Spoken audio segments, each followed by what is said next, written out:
So hello everyone, ফিরে এলাম নিয়ে অ্যানাদার ভিডিও। আমি রাকেশ, আপনারা দেখছেন রাকেশ টিভি রক চ্যানেলের নতুন একটা ভিডিও।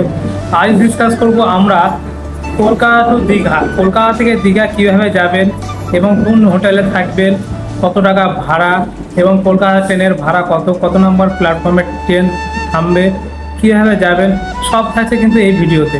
তার আগে বলে রাখি, চ্যানেলে যদি নতুন হয়ে থাকো অবশ্যই চ্যানেলটাকে লাইক করবে, সাবস্ক্রাইব করবে, পাশে থাকা বেল আইকনটা প্রেস করে দেবে। চলো ভিডিওটা গুরুত্বপূর্ণ জিনিস আমরা ডিসকাস করি। কলকাতা কিন্তু আমাদের পশ্চিমবঙ্গের সবথেকে বৃহত্তম স্টেশন।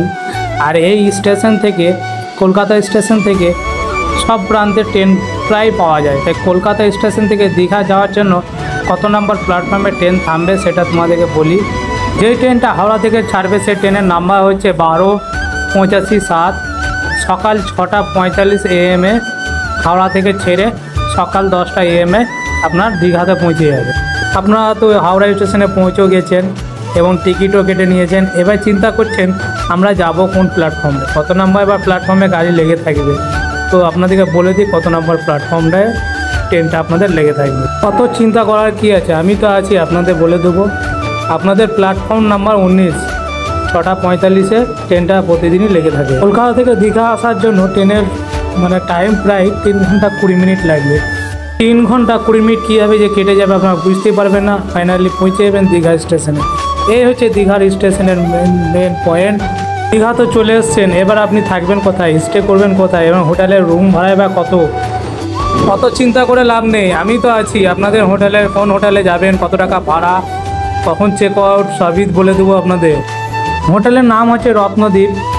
স্টেশন থেকে কিছুটা পায়ে হাঁটা পথ, আর মাথা পিছু কিন্তু 450 টাকা করে, খাওয়া দাওয়া থাকা কমপ্লিট প্যাকেজ। এবং যোগাযোগ নাম্বার, ফোন নাম্বার হোটেলের সব দেওয়া রয়েছে, সেভাবে যোগাযোগ করবেন। ফোন নাম্বারটা হচ্ছে 7903663739 আপনাদের হোটেলের ভিতরটাও দেখিয়ে দিই রুমটা কীরকম রয়েছে, এবং আপনারা চাইলে হোটেলের ফোন নাম্বার অনুযায়ী আগে থেকে রুমটা বুক করতে পারেন। আর আপনাদেরকে দেখিয়ে দিই জগন্নাথ মন্দির। এখন সমুদ্র সৈকত বলে না, আপনারা এসে কিন্তু সমুদ্র সৈকত প্লাস জগন্নাথ মন্দির আরও সব রয়েছে, এগুলো আপনারা কিন্তু দেখতে পাবেন। আর কিন্তু সেই দিন কিন্তু লাইটে পুরো সেজে উঠেছে জগন্নাথ মন্দির, দেখুন। আর চারিদিক থেকে কিন্তু লোক এসে জড়ো হয়েছে এই জগন্নাথ মন্দিরে।